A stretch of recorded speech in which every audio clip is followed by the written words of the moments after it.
On this episode of the Contagious Influencers of America podcast, when you get me with this guy in a room, there's no telling where the conversation's going to go. Social media is so pervasive that everything that I say, social media says I'm stupid, old-fashioned, don't know what I'm talking about, this is a new era, and really we got to go with our feeling. Truth is irrelevant, feelings, everything.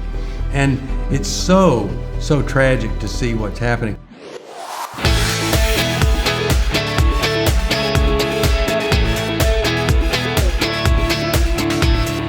This is CIA, Contagious Influencers of America. I'm David Sams. Today I'm sitting down with Steve Arterburn. He's the founder and chairman of New Life Ministries and the host of the syndicated Christian counseling talk show, New Life Live. He is a best-selling author, has written something like 24 Christian self-help books, and today we're talking about overcoming addiction, second chances, and the Life Recovery Bible. But like I alluded to earlier, we talk about so much more, including some hot-button topics affecting our world today. So stay tuned. But first, I have to let you in on something so very special. You can learn more from Steve Arterburn and so many other influential people in the Christian counseling world at KeepTheFaith.com. The Hope for the Heart channel at Keep the Faith is a gold mine of resources for anyone who feels an aching in their heart to help others. Just head on over to KeepTheFaith.com and click on the Hope Together page, and you will be taken to a channel filled with videos from famous speakers, interviews with guests, and so much more. We're adding new content all the time. There's people like Dr. Josh Straub, James Ward, and so many others. You will feel equipped, encouraged, and empowered. Now, let's get to my interview with Steve Arterburn.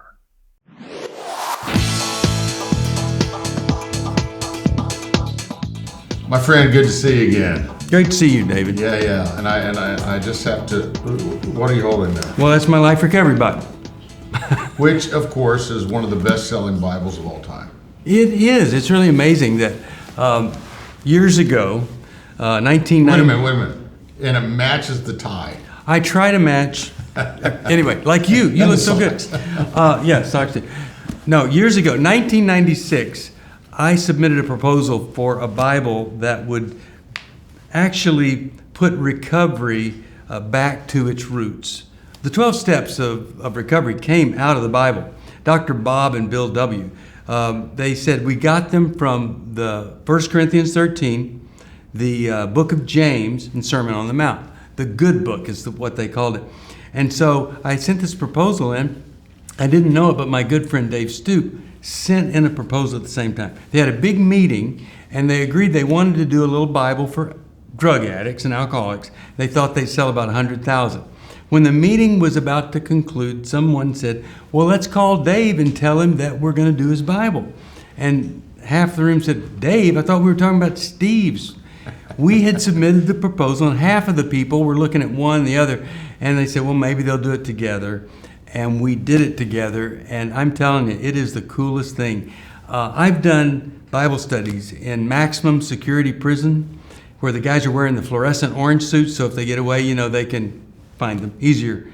They're Bible scholars. I mean, they have so much time. Every note at the bottom that's by a Bible scholar is written by a recovering Bible scholar from a seminary or a Bible college. It's just the coolest thing ever. Over 4 million of these. So what makes this Bible different than any other Bible? Well, it's for a small niche, but the niche is so big. Mm-hmm. I mean, every person in prison either has a drug or alcohol or dependency problem or something, obsessions, compulsions, and this speaks to their heart. And when they see it, they just... they fall in love with it. Bill Moyers, the great journalist? Absolutely. Okay. Yes. His son, Cope Moyers, and he wrote a book, forget the name of it. But anyway, in the book, I was reading this, he said he was in his 13th treatment for cocaine addiction. And this guy, this doctor said, Cope, this needs to be it. And he says, is there anything I could do to help you? And he said, Well, the last program I was in, there was a guy there with a Bible. It was a Life Recovery Bible. Mm-hmm. He said, maybe if you could get me one of those. Wow. And he did. And he says that was the reason that was the last time he was ever in treatment. And he got better. And then he went on the board of Hazelden, which is kind of like the mecca of all drug and alcohol stuff. They've been around so long. Hazelden combined with the Betty Ford Center. And so he's on the board of both. And when he got on the board, he said, we have all this great literature, Hazelden literature and all this. He said, we need to have this Bible. So when he did that, it kind of gave it the good housekeeping seal of approval for people who've been in AA. But imagine this, somebody's recovering, whether they're an atheist or not, and they hear, hey, there's a Bible, that's just for people like you. They want to know what that's about. I'll tell you one more story if I could. Absolutely. First time I had this Bible, I got a copy. Tendo sent me my first copy because it came out in 2000.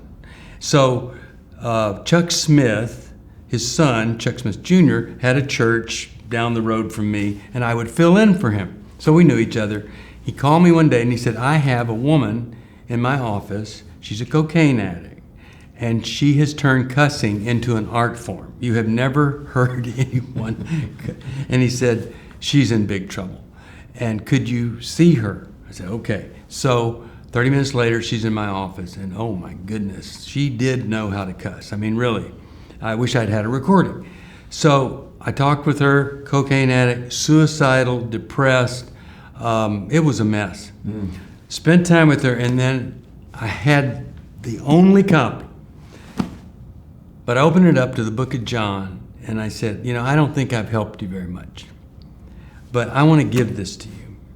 And if you would just start here and read this. Now, she was connected to church a little bit, or she wouldn't have ever been talking to Chuck Smith Jr. I said, if you just read this, I don't know what God might do, but it might be something spectacular. So she took it. 6 months later, I'm preaching for Chuck Smith again. I'm doing the mic check. Walking down the aisle comes this amazingly put together, polished woman with a Life Recovery Bible that looks like it's been through the washing machine several times. And she got up close, and then I could see who it was. And I said, what in the world happened to you? Here's what she said. She said, I stopped believing the lies of Satan, and I started believing the truth of Jesus Christ in this, and I will never, ever be the same. I'm ministering to other women so they don't ever get in the same kind of trouble that I'm in. So that's the first one of these that I ever had, and I gave it away. And the last one I gave away was the Uber driver taking me to the airport, who is from Korea and a Bible student, and I couldn't bring, so I had to get this new from here. But anyway, David, it's really for everyone, because everybody benefits when you, rather than hide, you open up to somebody. Or rather than just say you're sorry, you actually make amends and try to do the right thing and compensate or whatever. And that's all out of Scripture. And a lot of people are preaching that AA is of the devil or all this kind of weird stuff. They just don't know what they're talking about. Right.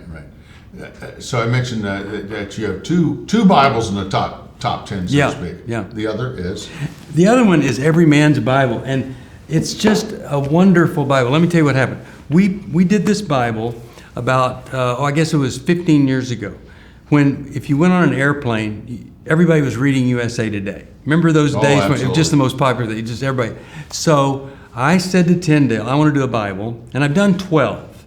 And one of them was Bible of the Year, the Spiritual Renewal Bible, which went out of print the following year after it won Bible of the Year. It's kind of a funny thing. But anyway, I said, let's do a Bible for the short attention span of men who love reading USA Today. Right. Factoids, little boxes, graphs, all that stuff. Well, it was the right thing because it has stood the test of time, and men love it. It'll tell you, now if you read this whole thing, it's going to take you this long. Here's the main point of this whole book, all this stuff. And so it's the best-selling men's study Bible. Well, for years I was saying to Tyndall, why don't you do every woman's Bible? Mm-hmm. And I just don't think that's going to work. It's not the same thing. So finally, I came up with a person that was a great Bible leader on a ministry, and I said, how about we create every woman a leader Bible? They said, yeah, that sounds great. That's more like. So they get through it and approve it and all that. And one day I get a call and they say, we've been thinking about this. How would you feel if we named it Every Woman's Bible? Now, I had been pitching that for like years. Of course. Yeah. I go, I think that might work. And 135 women of every race, nationality, color, and they're all Bible commentators or scholars from all over the world.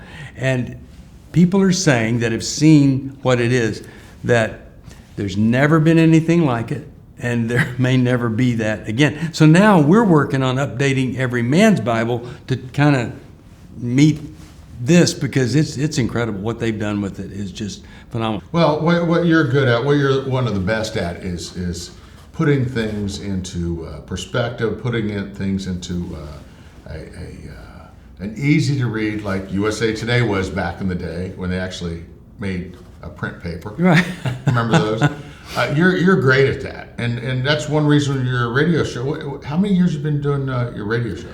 Well, New Life's been in existence. This is our 35th anniversary, and we've been doing radio, I guess, for 20 years. Yeah. When we acquired Menrith Meyer, who had the big show, that we acquired the radio program.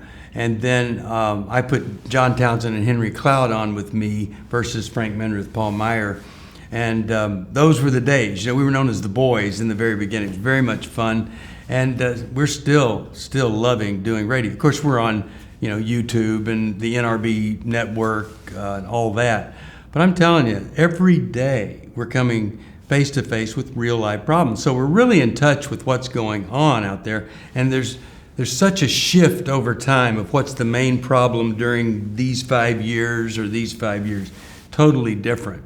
And, in the beginning, it was all about depression and anxiety. And then it really shifted to, like, we could have had a show called Porn Talk, because almost every caller was about pornography and stuff, which is still pervasive. Now, it's so sad how many calls we get about my grandchild just said they want to transition. Really? That's the big topic now? Big topic. And why is that? Just because they hear about it in the media and they're like, and their friends talk about it, and why do people say that all of a sudden they're in that place? Because social media owns our children. And, I live in a state, Indiana, that's so conservative. When they do sex education, you're demanded by law to say that abstinence is the best way to avoid sexually transmitted diseases and pregnancy. So you think, man, conservative state like that, that's wonderful. It doesn't matter, because social media is so pervasive that everything that I say, social media says I'm stupid, old-fashioned, don't know what I'm talking about, this is a new era. And really, we got to go with our feeling. Truth is irrelevant. Feelings, everything. And it's so tragic to see what's happening. Bill Maher, who's probably the most liberal voice in television, even sees how horrific it is what we're doing to children. He says, when I was young, I felt like I wanted to be a pirate. But fortunately, my parents didn't take me in for leg amputation to get a peg or eye dislodgement so I could wear a patch. He said, I didn't know what I wanted to be. And these kids that are being transitioned, they don't know what they want to be. And then parents are just letting it happen. And I came up with this term called toxic tribal affinity, which there are a lot of people that know how irresponsible, sick, and really abusive it is to transition a young person with this permanent condition. And they don't really know what they're doing. But because they don't want to be the outlier or the outcast, they just go along with their tribe, and they know it's not right. Our pediatrician of 20 years, we were taking one of our kids there, and he told us about this, I guess it was 14-year-old that he's transitioning. We just said, we can't come here anymore. We can't do this. We don't. Was he proud of this? Is this what he was telling Well, you? Or he was trying to here's rub what it they in, or say. what? Here's the fatal excuse. Well, it's either you transition the child or they're going to commit suicide. That is just not true. There are a lot of things we can do other than, okay, well, you have to be this way, go commit suicide. There's so much help that's available. And so it's one of the big heartbreakers for me to see how social media can infect even the best of homes, and then no one really know what to do about it. My last book I did with a doctor, Dr. Alice Benton, and it's Understanding and Loving Your Child in a Screen-Saturated World. And we had this research that we found that said parents that just limit social media do worse than the parents that just think it's not that big a deal and don't do anything. You go, well, so what's the answer?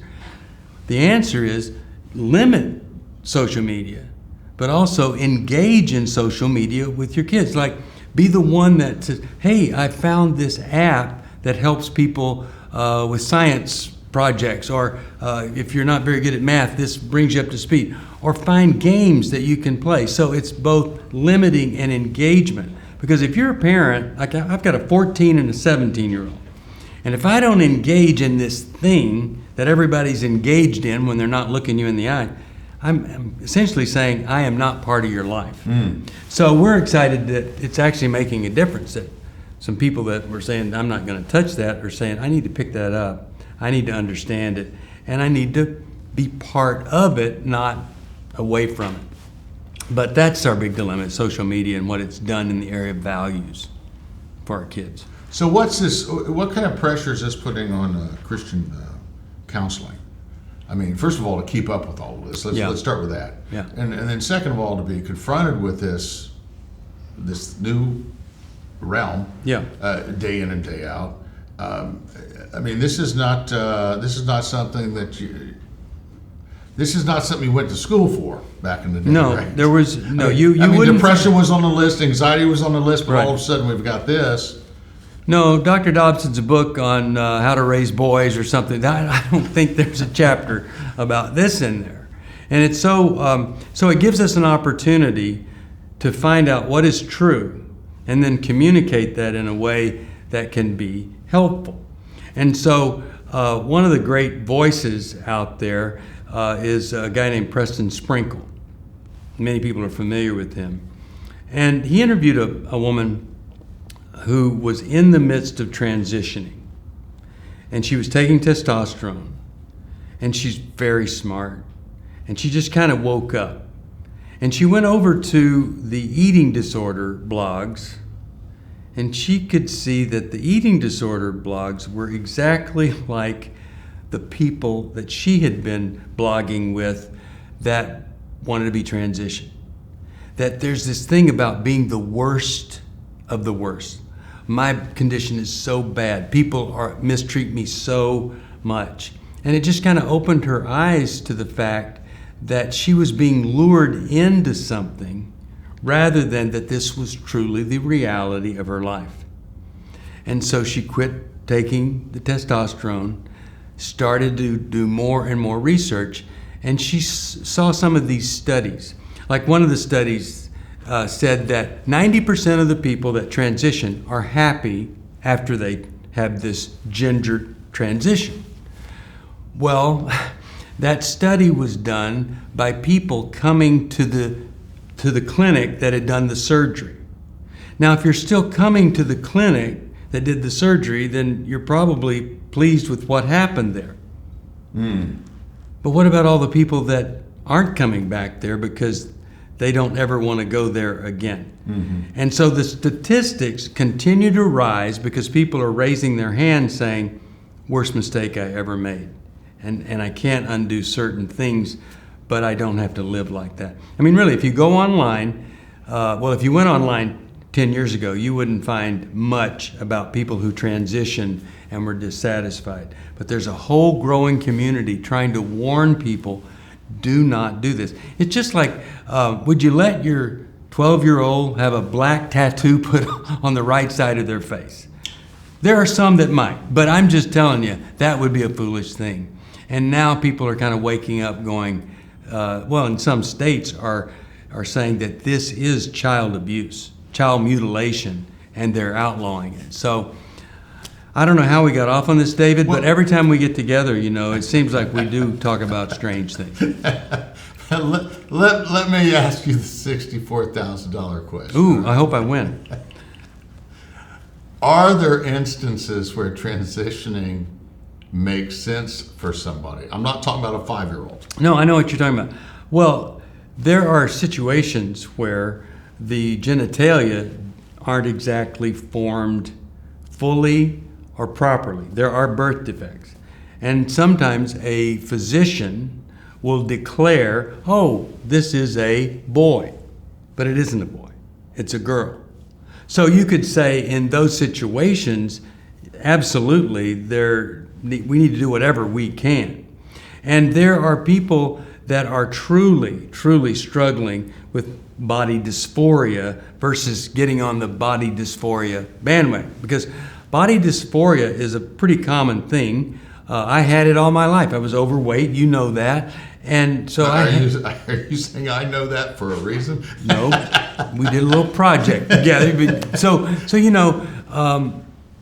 where are the voices saying, hey, let's talk about how can we accept the body we have versus, oh, well, this must mean so many other things. So yes, there are some situations, and I hurt for all of these folks that are confused and don't have a voice that could lead them in the right direction. It's really a horrible, horrible thing. And, there's one thing to get caught up in something. There's another thing. I have a friend whose daughter, from the time she's out of the womb, she wanted to play with knives and guns and snakes. And, so there are all sorts of things on this, you could say, the bell curve. But what I'm talking about is this massive group of people who have gotten caught up in a trend, and the trend leads them to make some very permanent decisions that can affect them the rest of their life. So, yeah, good question though. It is a $64,000. How'd I do? I'll give you your $10. Okay. Here's the thing that I run into, and that is, you start thinking about how the world has changed over the period of time. Yeah. 105 or 6, 7 years ago, whatever, women didn't have the right to vote. So were there a bunch of, old white guys standing in front of the church going, the country's going downhill because now we're giving these women the right to vote? I remember being in church 50 years ago where interracial marriage was a no. Yeah, right. It's like, oh man, it goes against God's word. Well, you might be saying that some churches and some practices were actually pretty evil. True. Yeah. But that doesn't mean that they were practicing what God was saying. There was a slave Bible where Thomas Jefferson took out the book of Exodus. Anything that talked about freedom was removed from the Bible and given to the slaves on the plantation. Wow. How evil is that? Wow. So I would never argue that, the church has just really always been in good shape teaching the truth. The church has really gotten confused about a lot of things. The Southern Baptist, I'm a Southern Baptist, based on the desire to not have somebody tell them they needed to get rid of slaves. That's horrible. I'm not saying that. We're still going through that women pastor thing. We just went through the Saddleback thing, the Rick Warren's church. A little bit different though, because that issue is an issue that some people are going to go through, and nobody has the right answer. It's confusing. But these other issues, as we look back, are so very clear. So clear. It's not, to sell a person, and to not see them as a person in the 1800s. Horrible. But to still just carry that over into 20 years ago? Yeah. 30 years ago? The impact is incredible. So I wrote a book called Toxic Faith. So I have tried to look at the poison that the churches, certain churches do, while honoring the great churches that have not been poisoned and are really trying to, what I call, teach the true truth, the way God intended it. But there are a lot of things that are not very confusing about the Bible. Mm-hmm. And the reason I bring this up is because, I'm always trying to figure out, first of all, I really feel that one of the issues that we have is that we've lost the art of compromise in this country. It's your way or the highway. It's very tribal, I'm an Ohio State fan. Yeah. I hate Michigan during the month of November. Right. Well, actually, I don't like Michigan ever. Right. But during the month of November, I won't even use the M word. It's like, but Yeah. I know that sounds crazy, but Right. we are. The bottom line is that we've become a very tribal. It's my news network versus your news network. And when can we get back to the days of when Reagan would sit down with Tip O'Neill and have a cocktail at 6:00, as opposed to "I hate you, I'm never talking to you"? And it just seems like we get caught up as Christians into we get put in a box. There's never a conversation about any kind of compromise. Right? Well, there are certain things that we need to compromise, and there's certain things that we don't. Oprah, which you have on your little resume thing. Right. I was on Oprah 3 times. Now, a lot of people, as Christians, might go 1 time, but I got asked back. And the reason I got asked back is the first time I was on, she said to her producers, he said more in 60 seconds than these other people did in the hour. Right. I was just kind of the normal Christian there. So you do have these extreme Christians that are not doing a very good job of representing Christ. Mm-hmm. But there are certain things that are not confusing, and we really need to understand what's the fatal lie or distortion that keeps people confused about them. Mm-hmm. For instance, I was talking to a lady the other day, and I told her that I had 2 gay brothers. One died from AIDS very early on, moved to Laguna Beach at the same time patient 0, who was a flight attendant that infected the world. And at 33, my brother Jerry died. My older brother lives with the man. And so when I was telling her this, I think she thought that I might have some quite liberal views about things, and because I'm very close with my older brother, and I was with my middle brother. But that isn't true. And I said to her, one of the things that has confused so many people is this.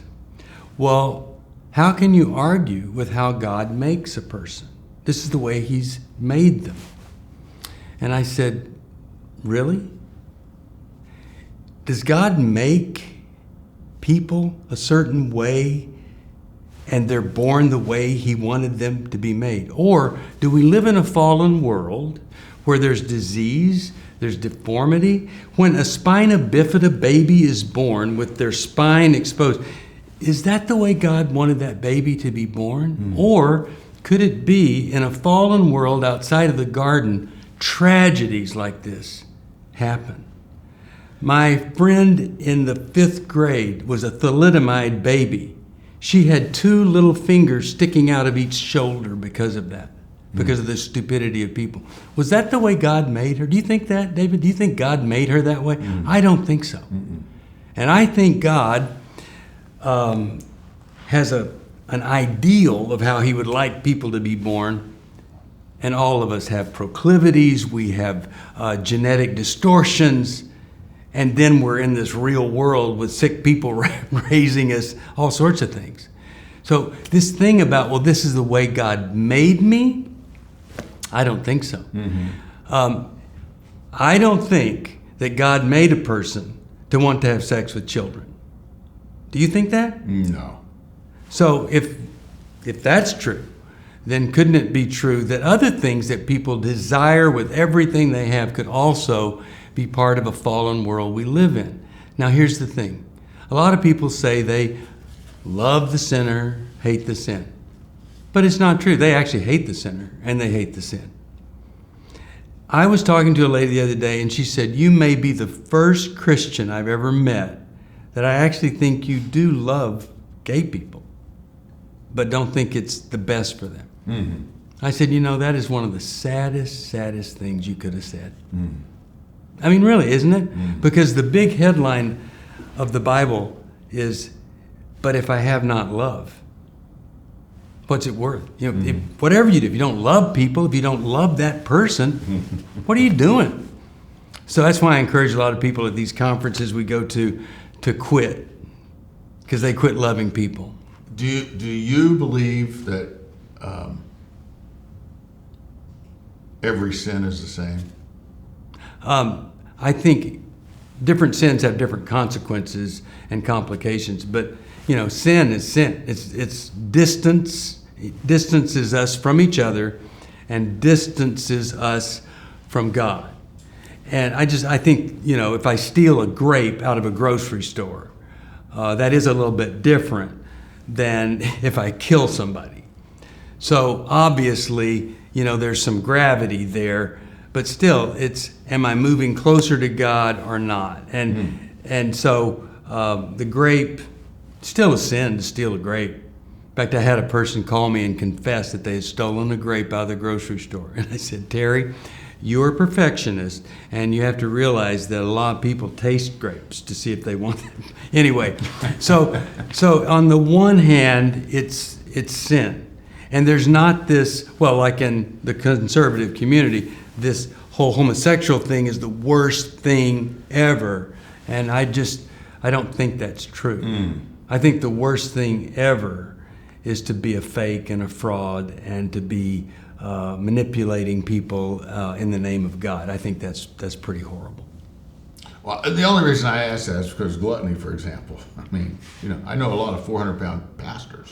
Yeah. And by the way, I got married, so I'm now 40 pounds overweight. You look good, though. But let me tell you something. She lied to me, by the way. She said she couldn't cook. Listen to this. When I lived in California, Rick Warren at Saddleback would call me on a Friday or sometimes Saturday morning and say, Steve, I'm sick, can you fill in for me? Hmm. And the reason that he asked me, he told me this, the reason I asked you to fill in, it wasn't because I was a great preacher, but it's because he said, I know you're not going to mess up my church. So, I was safe. One time he called me and said, Steve, I'm not sick, but my computer has a virus. And I can't access my sermon. Right. It's true. And so, but he did a series on the 7 deadly sins. And he called me up and he said, Steve, I think you might do better at doing the sermon on gluttony than me. Because, he had struggled with his weight all his life. And I just thought that was such a wonderful place of humility that he would do that. But I think 400-pound pastors talking about every other thing but gluttony, I don't know how people just kind of overlook this thing. Mm-hmm. I was on a plane out of Washington, D.C. with one of those pastors. And I used to be 60 pounds more than I am, and we talked about all of that. And one of the engines went out on takeoff. And the pilot said... hopefully the pilot didn't say, we're throwing you overboard, you're overweight, Steve. No, he said there was this 400-pound pastor in first class up there, and he said brace for landing, because they were going to turn around. They didn't know the other engine could go out. And so this 400-pound pastor, everybody's supposed to put their head down, and so here's what he was able to do. That's about as far as he could get. Now, at some point you have to say, okay, I've got to do something about this. Your body's the temple of God. But a lot of times people treat it like a fraternity house, and there's nothing temple-y about the way they treat it. So I do think it is, there's so many things about the pastorate that put them under so much stress and strain, and if you tell anybody you got a problem, you're out the door and all that stuff. In fact, we're doing a new initiative to do something. New Hope for the Church is our new initiative, where the New Hope for the Church is hope for the pastors, getting pastors to take care of their problems so that they don't infect other people. Since I wrote Toxic Faith, I frequently get calls from churches that get in trouble. And when they get in trouble, the pastor's in trouble. Mm-hmm. And so there's kind of a typical scenario is the salvation of the church elders try to manipulate and save the situation, and then 2 or 3 years later it blows up even worse than it would have if they had dealt with it in the beginning. Mm-hmm. But I hate the hypocrisy, and I've been that myself, so I know what that feels like. And it's really sad when, I was just speaking about this, when somebody's got 7 steps to church growth and they help a really sick person grow their church and influence more people in a sick way. Why didn't you find out that you were helping a person expand the disease, Right. It would really be nice not to do that. Say, hey, look, I can't help you, okay? Go get some therapy and come back. Maybe we can grow your church after that. Mm-hmm. That would be a really good thing. Mm-hmm. But there are pastors that are getting help. We did an intimacy and marriage weekend last weekend, and we had 5 pastors and their wives who came to us and said, we're in trouble, help us. 10 years ago, I don't know that we would have had 5 pastors at one of our conferences being that open about things. So there's some hope. What are some of the changes you've seen post-pandemic in the church, in the phone calls that you get, in regards to people pivoting? Yeah, I think there are people that, like me, we're ready for some precedented times, because these unprecedented times have really taken a toll. Mm-hmm. And a lot of people don't recognize that they have been impacted by a very fast change in our culture, from business as usual, connections as usual, to disconnection, isolation, and really kind of enhancing or augmenting whatever problem that was there to begin with. So we're seeing a lot of people withdrawing and just saying it's not worth it. They don't even know why. Well, they're kind of depressed, see? So they've lost their edge to go and overcome and conquer and do great things. So they're just sitting there miserable with their miserable spouse, not really motivated or inspired to do something better. So that's really a big thing. It's taken a lot out of people. If you're going to church once a week, well, the statistics are pretty amazing what that does for you. Just getting in the car, hating church, going there is better than staying at home. Mm-hmm. And so a lot of people aren't doing that even after COVID, mm-hmm. and they don't know that they're missing something. The other thing is, in our younger people, they really want to belong to something. Big, huge study, a big grant on why don't younger adults go to church. They want to belong to something, but just going to church and hearing some music they don't really want to sing, and then hearing a guy preach and then walk away and get in their car, that's not really belonging. And so there's a movement afoot to how do we get young adults to get engaged in the church and feel like they truly belong, and it's not going to be business as usual to do that.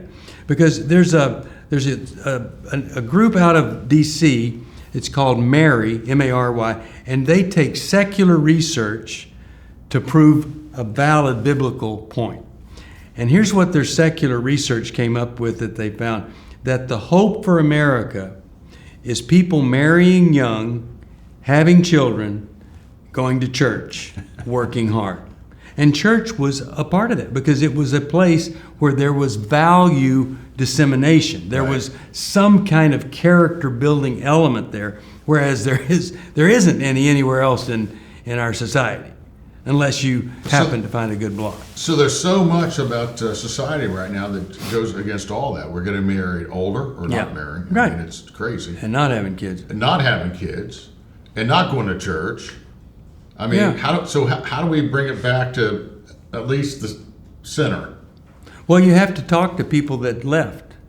You actually have to care enough about that young group that doesn't ever have much interest in going to church, mm-hmm. and to find out what is it that you really need. And it's more than adding fog machines and lights now. Right? Absolutely. I mean, that worked 20 years ago. And, David, it isn't softening our position on the hard issues. Mm-hmm. Those churches are failing more than the churches. You know, like I was teaching pastor at one time. We were the third fastest growing church, and then we ended up being in the top 10 biggest churches. And it wasn't because we were being polite. In fact, when I was speaking at a pastor's conference in D.C., I asked the head, I said, okay, so here in D.C., what's the big issue? Well, the pastors don't want to hurt anybody's feelings. So they don't want to run anybody off. So I was able to get up there and tell them about my church that was growing by leaps and bounds, and we were doing series on the hard issues: abortion, whether or not, we were marriage, gay, you name it, we would do it. But we did it in a way where you really did believe we cared a lot more about the people that we were talking about than we did about our point. Mm-hmm. And that's a huge thing. So how do we get these people back in? We've got to develop some things other than a big old thing on Sunday morning for them to feel like they belong. Mm-hmm. And so there's some creative ways, there's some new things we can do, but a lot of churches aren't willing to do it. In fact, I could sell a lot of books to churches entitled Easy Church, because that's kind of what they've fallen into. I tend to think that's going to be your next book now. Could be, it could be, but and I have a passion about it because counseling is not the answer for the world. The church is the bride of Christ. That's the answer, and it's broken in so many places. Now, that doesn't discount the fact that, oh man, there's some amazing churches doing great and wonderful things. But if you're sitting in a church and you just heard that your friend went to the pastor and said, my husband hit me, and the pastor said, oh, well, you know what? You just be patient and you keep your kids there and God's going to honor you. If you're hearing that, and that is something that I heard like a month ago, a pastor telling somebody that, versus, hey, if that's happening now, you don't know what's going to happen. Get your kids out of there with you and get saved first. Anyway, if we can get people to wake up to the sick stuff, and then other people that they're not necessarily impacted by the sick stuff, but they still go there hearing about it. And when you go to a church, you're voting, yes, I believe in what's happening here. And you do what you can to change it, but when you can't, you need to find a healthy community that is more what Jesus would want the church to be than what we're seeing in a lot of places. Good stuff. Well, thank you, my friend. We could talk about this forever. We ought to do a whole series of these, actually. Okay. It's no, I'm serious. As Oprah said, having you on, you give us the best content, the best 60 seconds, the best bullet points, the best solutions. So we got to do more of these, really. And we really have an obligation to them because you and I are not afraid to talk about this stuff. No. There are those who are. Yeah. And I appreciate and they want you. They want to shove it under the rug and pretend like it doesn't exist. But we've got to have some relevancy, and the way we do that is by talking about it and to come up with some answers and solutions, because there's just a lot of people out there that just think we're absolutely crazy. We're the crazies. Yeah. Well, the other thing is you have to spend more than 5 minutes thinking about something. Right. You really need to do the work to come up with the right kind of perspective and truth, because a lot of people are out there thinking they've got the answer, and they haven't done anything but hear somebody say something, right? And then they go, "Oh yeah, I agree with that." Exactly. Well, really, because that person could really be very, very wrong. But what I love about you, David, is that you're always trying to do things with the skills and the contacts you have to make a difference, and you have made a difference. Well, thank you. There are people driving down the highway that listen to some of the things that you do. Their life's never going to be the same. Well, likewise with you and your show. It's a great thrill, but don't stop what you're doing. Thank you very much. Yeah, and I'm glad you asked me to be part of it today. Thanks again, Stephen. Always a pleasure to have you with me. Again, for more information on the Hope for the Heart channel, you can find it at KeepTheFaith.com. And be sure to check out ContagiousInfluencers.com, where you're going to see all of our episodes that we've done so far. And of course, our radio show website is at KeepTheFaith.com, where we've got all kinds of goodies loaded up for you there. Please do rate and review us. We would really appreciate it, okay? I'm David Sams, and this has been CIA, Contagious Influencers of America, from the producers of Keep the Faith, the #1 faith-based show in all of America. Please do tell your friends about us, and this week, go out there and live that life in living color, because it sure is a heck of a lot more interesting than living it in black and white. I'll see you next time.